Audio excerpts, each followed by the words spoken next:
Hello, my rosebuds. How are y'all doing? I hope you all have been well, staying out of trouble, and loving on each other. I came to you tonight sick with COVID. I have been sick and still on the mend. I thought I would have been over it. It's been a week, and I thought it would be leaving me by now, but it hasn't. All is well on my end. I'm doing fine. Just some little hiccups here and there, but overall, I'm good.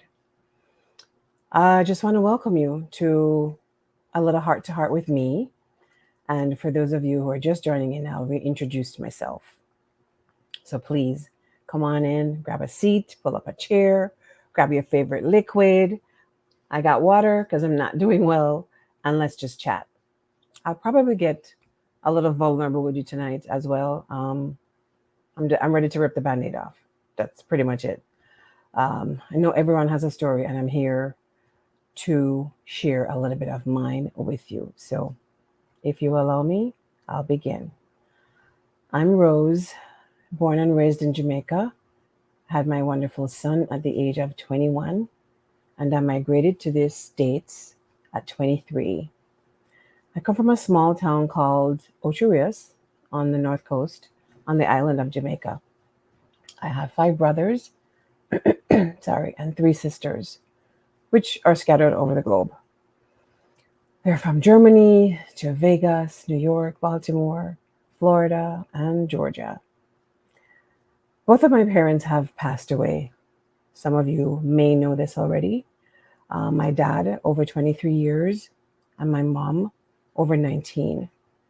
I have a brother who I came after him, I was born after him, and he has now left us for 23 plus years. I never got to grieve the way that I wanted for, I don't think for either of them, I was able to do that. And I must say that, that really, really hurts. It hurts like hell. But, life goes on and we have to move on. We have to be brave and strong for each other and the other family members as well. I really wanted to die when my mom died, not lying. Really wanted to go. I felt like there was no sense of me even living. But I was reminded that I have a son. He's all I have, and I was all he had. And that I could not think about leaving him. That gave me a wake up call. So I'm still here, living, I guess, my dream in some sort of way, and basically just living my life to the fullest. I've lived in Florida, California, and New York. New York actually has been my longest stay. I don't know if it's been good to me, but yeah. I love it here. I actually live in New Jersey, but I work in New York City. Um, a little bit of personal note here for you guys as well. Like I said, I'm ripping off the band aid, so just letting you know. I've suffered a miscarriage. I've had a heart attack. I've had a collapsed lung where I had to have emergency surgery. Doctors say that I was at death's door, so I have to thank the man above for that. And I'm here today because I really have overcome a lot. Not only that, I've overcome a lot because of him, and him meaning my creator. He's not ready to call me home, and I know he still loves me and still needs me to do his will. And I am trying to do that.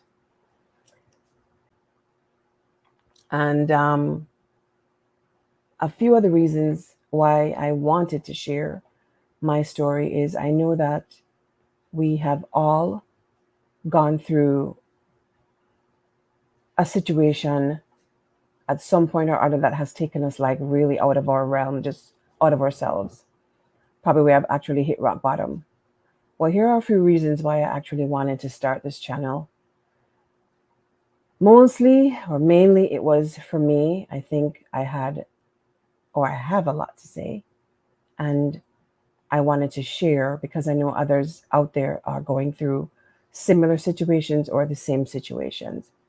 And just to prove to you that you're not alone, not just the celebrities or the influencers or the rich people. We all go through something. Some of us are not brave enough to do it. Some of us just want to remain in the corner or in their comfort zone, and let others tell their story, and they'll learn from it. They definitely will. Um,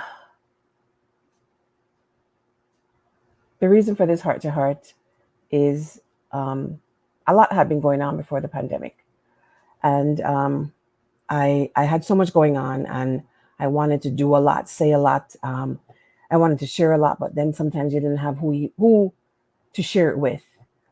Would they understand? Would they judge you? Would they, talk about you? Would they?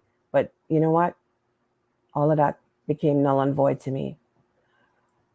Um,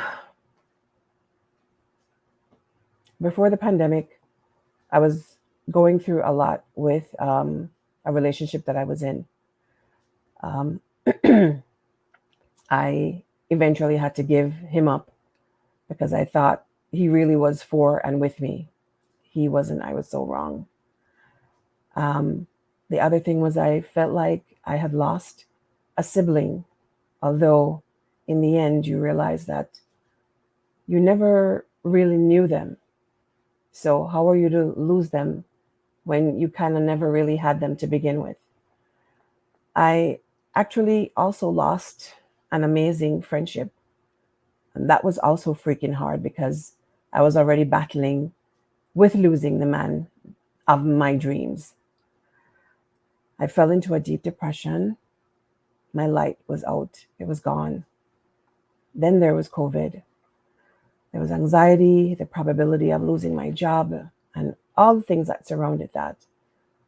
Car payments, rent, loans, credit cards, all the things that you could think of.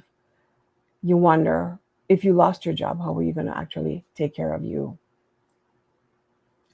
Well, the bottom line is that really bad relationship had me spiraling out of control. But I can look back now and say, that I was the one that was in this relationship by myself. The do-gooder in me wanted to really to save him, but in the process of trying to save him, I actually lost myself. Not only did I lose myself, I know I've lost friendships, and that really hurts as well. But I'm picking up the pieces, and I'm healing, and I'm mending. But I can say I really have been through hell and back. And I know that some of you have also been there. Sorry. We will survive, and we will rise from the ashes as Phoenix did. And on that note, I welcome any and all comments, questions, and suggestions. Let me know if you can relate to at least one situation that I've shared here with you. I love you. I thank you for watching, and I thank you for your support. Your Rose, always.